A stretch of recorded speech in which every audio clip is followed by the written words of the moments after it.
A primeira coisa que vi naquela manhã não foi a solicitação em si, foi a velocidade. Solicitações como aquela nunca deveriam avançar tão rápido, não em uma empresa como a nossa. Não quando os dados estavam protegidos por tantas camadas que chegavam a cansar pessoas honestas e irritar pessoas imprudentes. Mas lá estava ela na minha tela antes mesmo do amanhecer. Já tinha sido priorizada muito além do que deveria. Envolta em uma linguagem polida sobre inovação, urgência e acesso estratégico, eu já conhecia aquele tom. Era o tipo de discurso que as pessoas usam quando querem fazer uma porta trancada parecer um exagero. Então, eu bloqueei a solicitação. Um clique, acesso negado, revisão necessária. Aquilo deveria encerrar o assunto. No meu mundo, regras não eram pessoais. As regras eram a última coisa limpa naquela sala, mas 10 minutos depois a porta do meu escritório se abriu sem que ninguém batesse.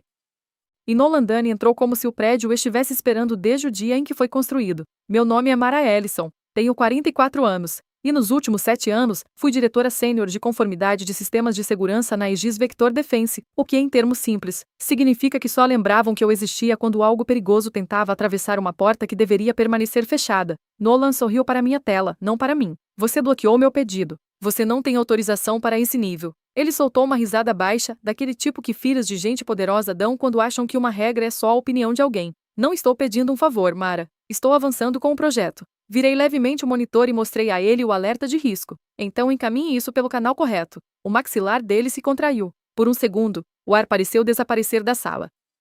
Em seguida, seus olhos foram para o canto inferior da minha tela, onde o registro de acesso ainda estava aberto. Ele parou de sorrir, porque tinha visto exatamente o que eu tinha visto. Aquilo não era um pedido comum. Então por que o filho do CEO estava tentando abrir uma porta que jamais deveria sequer ter tocado? Esta história é uma obra de ficção criada para o projeto Harfear, inspirada em situações comuns do ambiente corporativo e em disputas de poder, escrita para deixar uma lição humana. Ao meio-dia, Nolan já havia parado de fingir que o bloqueio tinha sido um mal-entendido. Ele fez o que pessoas como ele sempre fazem quando uma porta permanece fechada. Procurou uma entrada mais fácil. Descobri isso quando a Isaiah do departamento de TI me ligou com aquela pausa tensa de quem já sabe que está pisando em terreno errado. Ele quer um ajuste temporário, disse ele. Só o suficiente para manter o projeto andando. É assim que erros permanentes começam, respondi.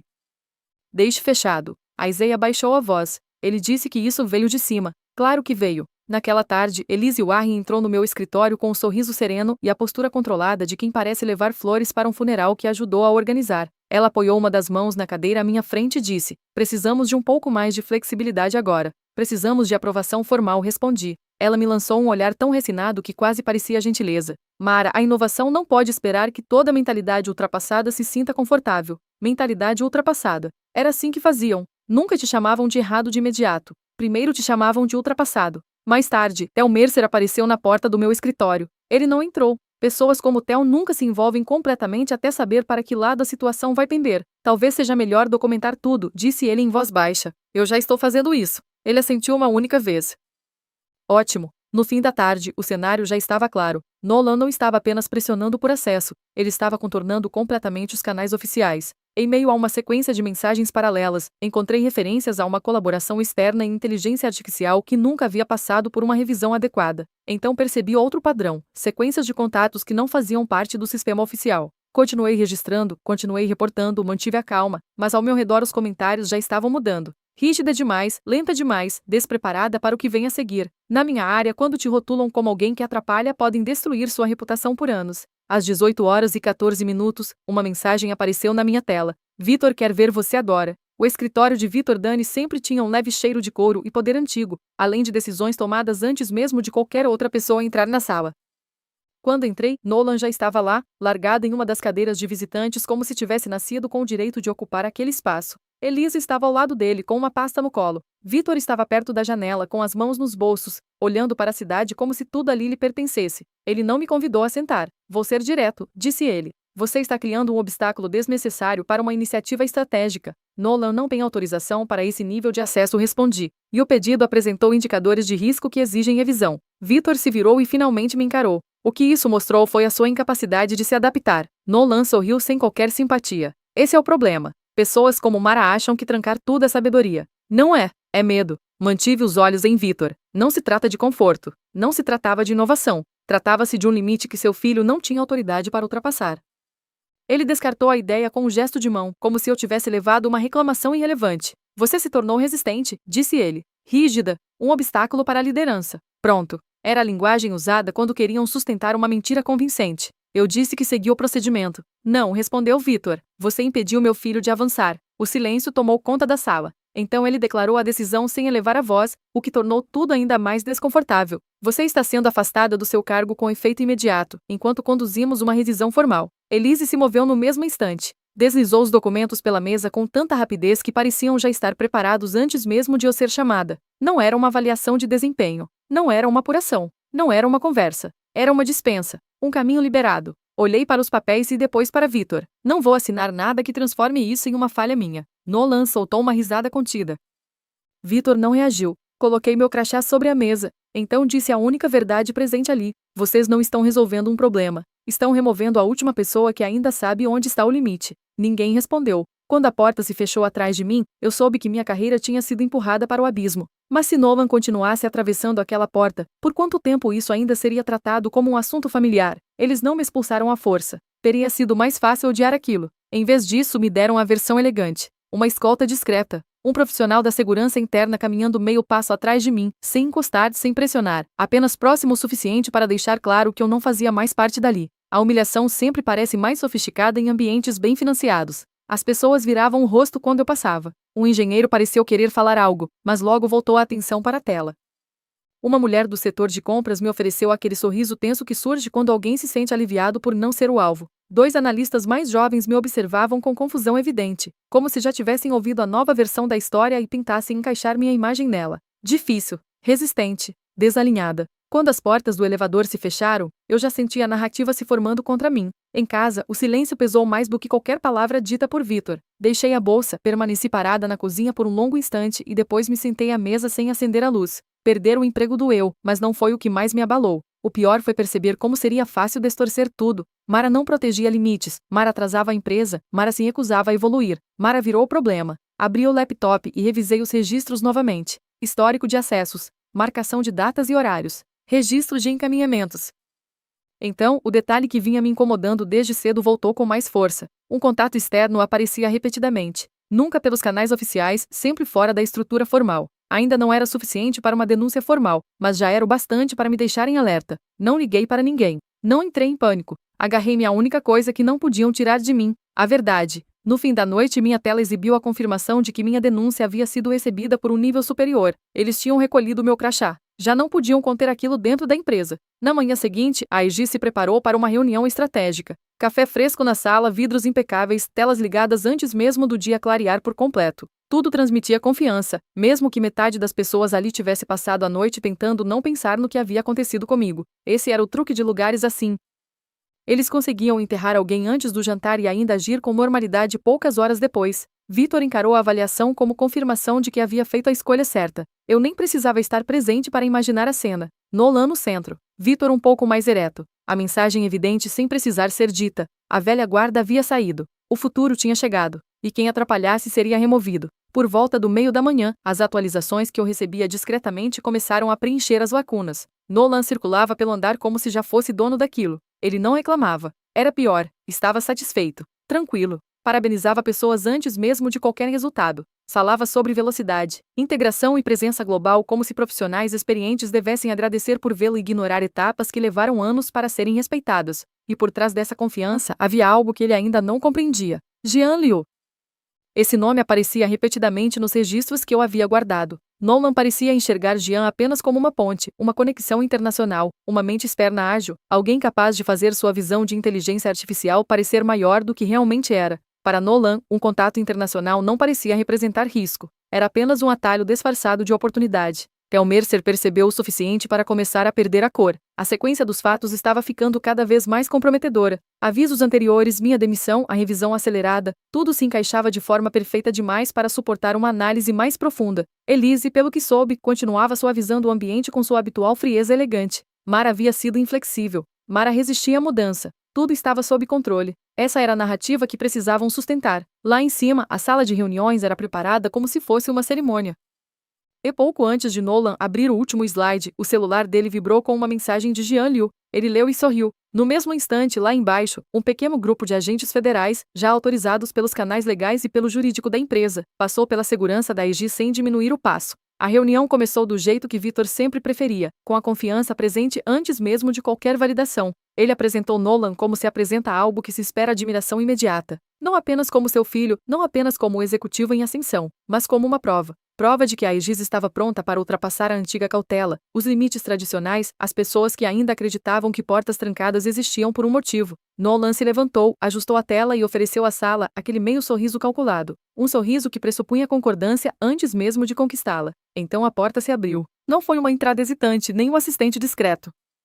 A porta se abriu após uma breve troca com a segurança corporativa, o tipo de situação que deixa claro que a autoridade já havia sido estabelecida. A agente Naomi Voice entrou acompanhada de outros 2 agentes. Terno escuro, movimentos controlados, nenhuma atenção para a apresentação em andamento. Todas as vozes cessaram imediatamente. Ela olhou diretamente para Victor. Por que seu filho está em contato com Jianliu? Aquela única pergunta mudou completamente o clima da sala. A tensão se alterou de forma imediata. Victor tentou manter a postura. Desculpe, do que exatamente se trata? Naomi colocou um pequeno conjunto de documentos sobre a mesa. Um resumo de registros de contato, horários, padrões de conexão, tentativas de acesso. Páginas limpas, mas com peso suficiente para dizer tudo. Temos evidências de contatos fora dos canais oficiais, relacionados a dados sensíveis do sistema, disse ela. Temos também registros de tentativas não autorizadas de acesso restrito.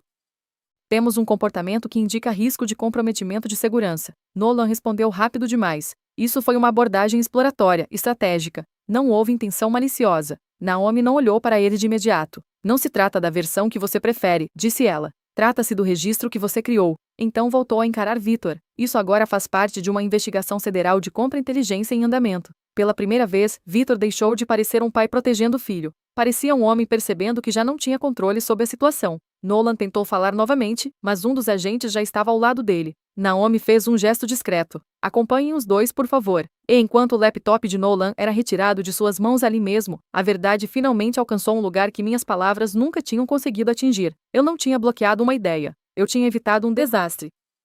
Na hora do almoço, alertas internos discretos já começavam a circular, embora nenhum comunicado oficial tivesse sido divulgado. Lugares como a Aegis não demoram a redefinir o que alguém representa. A história começa com conversas baixas, depois vira silêncio cauteloso e, em seguida, se transforma na ausência repentina de um título que antes acompanhava um nome. Nolan já não era chamado de filho de Victor, nem de futuro, nem sequer de imprudente. Era tratado como um caso. Essa mudança tem mais peso do que parece. Em questão de horas, ele deixou de ser um nome protegido e passou a ser alguém que todos preferiam manter distante. O conselho convocou uma reunião emergencial de governança antes mesmo de o ambiente se estabilizar completamente. Desta vez, não havia linguagem refinada nem discurso otimista. Era só caos, documentos e medo escondidos atrás de aparência sofisticada. Elmercer finalmente fez o que pessoas como ele só fazem quando a situação chega perto demais. Entregou os e-mails antigos, os avisos, as perguntas sobre contatos fora dos canais oficiais, as anotações sobre a ausência de aprovação, toda a preocupação que havia sido ignorada enquanto Victor abria espaço para Nolan assumir o papel de visionário. Elise foi a próxima a ser envolvida. A rapidez da minha demissão, o momento escolhido, a documentação já pronta antes mesmo do fim da reunião, nada disso parecia mais eficiência. Parecia uma tentativa de encobrir o problema, exatamente como fazem quando sabem que a situação real é maior do que aparenta. No fim da tarde, os efeitos da minha saída estavam por toda parte. As equipes internas estavam abaladas. O jurídico em alerta máximo. O conselho dividido entre quem tentava proteger a empresa e quem ainda tentava proteger Victor. A revisão de governança já não era uma possibilidade distante. Era a realidade. Então Daniel Kerler, presidente do conselho, disse a frase que expôs tudo com clareza. Não estamos lidando com um constrangimento familiar. Estamos lidando com uma falha de liderança. Eles entraram em contato antes do pôr do sol. Não Victor nem Elise, mas o conselho, por meio do escritório de Daniel Kerler, perguntou se eu poderia comparecer na manhã seguinte para esclarecer o histórico do sistema, o momento e a solicitação bloqueada, que agora se tornava o centro de uma revisão federal. A linguagem era cuidadosa, respeitosa, quase humilde. Empresas aprendem bons modos com rapidez quando as consequências se tornam reais. Aceitei me encontrar com você não porque queria minha cadeira de volta, nem porque sentia falta do prédio, mas porque a verdade merecia um ambiente mais limpo do que aquele de onde fui retirada. Entrei com uma pasta fina e um laptop. Nada de teatralidade, apenas os registros, os logs de acesso, os comprovantes de encaminhamentos, os registros de data e hora. A anotação anexada à solicitação de Nolan, o rastro que mostrava exatamente o que eu tinha visto, exatamente o que bloqueei e com que rapidez fui punida por isso. E eu não acusei, eu não fiz cena. Coloquei cada elemento sobre a mesa e deixei o padrão se revelar sozinho. O silêncio tomou conta da sala a cada página analisada. Quando terminei, ninguém mais questionava se eu tinha exagerado. Todos encaravam uma versão muito mais sombria da história. Eu havia feito meu trabalho.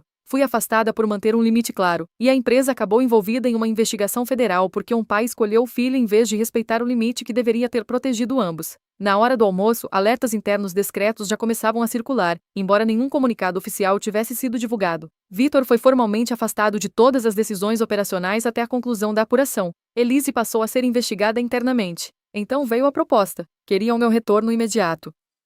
Mesmo prédio tão diferente, urgência evidente. Olhei para Daniel por alguns segundos antes de responder. O que aconteceu comigo não foi um mal-entendido técnico. Eu disse, foi uma escolha. Ninguém me interrompeu. Levantei, deixei a pasta sobre a mesa e disse a única frase que fazia sentido. Vocês podem restaurar meu nome, mas não podem restaurar a confiança que quebraram. Vitor não caiu por amar demais o filho. Ele caiu porque usou a empresa como escudo familiar e tratou como descartável a única pessoa que seguia as regras. O conselho iniciou um processo que levaria à sua renúncia nas semanas seguintes. Nenhuma linguagem elegante conseguiria suavizar o que todos agora compreendiam. Ele não protegeu a liderança, ele a comprometeu. Nolan foi o próximo a ser retirado. Não apenas do prédio, mas de todos os planos de sucessão, de todos os memorandos da liderança, de todas as narrativas cuidadosamente construídas sobre o futuro. Essa foi a parte que pareceu mais justa.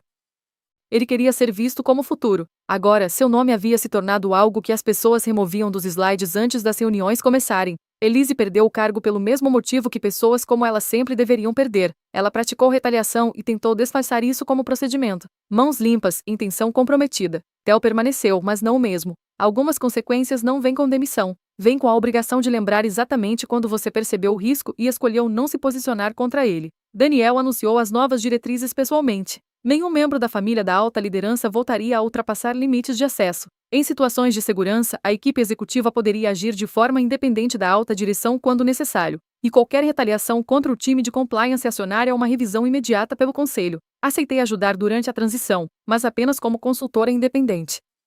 Não voltaria a trabalhar sob uma versão polida da mesma cultura de sempre. Minha vitória nunca foi o cargo. Foi o meu nome. Meu histórico deixou de ser distorcido como resistência, medo ou fracasso. Ninguém podia mais contar aquela história e me transformar no problema sem também se expor como parte dele. Alguns dias depois, uma televisão na sala de espera exibiu outra atualização sobre a ampliação da investigação federal. O rosto de Nolan apareceu na tela. Pela primeira vez, ele não era o herdeiro. Era apenas um nome em um relatório. No fim, compreendi algo que não consegui enxergar enquanto ainda estava naquele prédio. Eu não queria minha antiga cadeira de volta. Não queria entrar naquele escritório, largar minha bolsa e fingir que o respeito poderia ser reconstruído com um novo título e um tom mais educado. Algumas portas precisam permanecer fechadas depois que a verdade revela o que realmente existia do outro lado. Então escolhi um caminho diferente.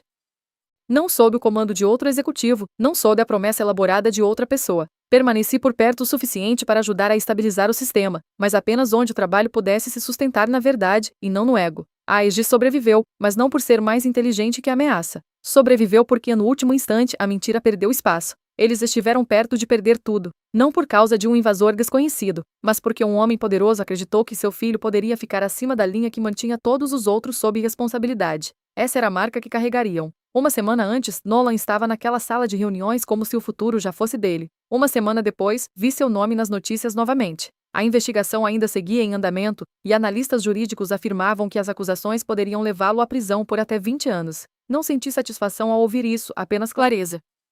Algumas pessoas acreditam que regras são cercas feitas para vidas comuns, enquanto pessoas como elas recebem portões, chaves e caminhos exclusivos. Mas a vida costuma esperar no fim desse caminho com uma conta que ninguém mais pode pagar. A lição mais profunda dessa história é que competência sem coragem não sustenta a integridade. Sistemas não falham apenas por ataques externos, mas principalmente quando pessoas internas escolhem ignorar limites em nome de conveniência ou poder. Mara não venceu porque enfrentou alguém mais forte, mas porque não negociou seus princípios quando isso custaria sua própria estabilidade. Em ambientes onde regras são tratadas como obstáculos, quem insiste em segui-las se torna alvo, mas também se torna o último ponto de resistência contra o colapso. A história mostra que proteger o que é certo raramente traz recompensa imediata, mas sempre define quem permanece íntegro quando tudo desmorona. A reflexão que fica é que estruturas de poder frequentemente mascaram fragilidade com confiança exagerada. Nolan acreditava que velocidade e influência substituíam responsabilidade. Vitor acreditava que a autoridade podia reescrever regras, e Elise acreditava que narrativa podia encobrir decisões. Mas a realidade não responde à percepção, responde aos fatos. E fatos acumulados, ignorados e distorcidos sempre encontram uma forma de emergir. A verdadeira força não está em controlar sistemas ou pessoas, mas em reconhecer limites e respeitá-los, mesmo quando ninguém está olhando. Porque no fim, não é o erro que destrói, é a insistência em sustentá-lo. Agora me diz, Você já passou por uma situação onde fez tudo certo, mas mesmo assim foi tratado como problema? Já confundiu lealdade com submissão? Se essa história te marcou de alguma forma, me diga nos comentários o que mais te impactou. Se foi o momento em que o poder ultrapassou os limites ou quando os limites finalmente foram respeitados. Escreve aqui nos comentários, eu quero muito saber. E não esquece, deixa também o seu comentário com uma classificação de 1 a 10 para mostrar o quanto você gostou, porque assim eu consigo trazer mais vídeos que sejam interessantes para você. Se essa história te fez pensar diferente sobre poder, limites e decisões, já deixa o like e se inscreve no canal, porque as próximas histórias vão te fazer enxergar ainda mais longe.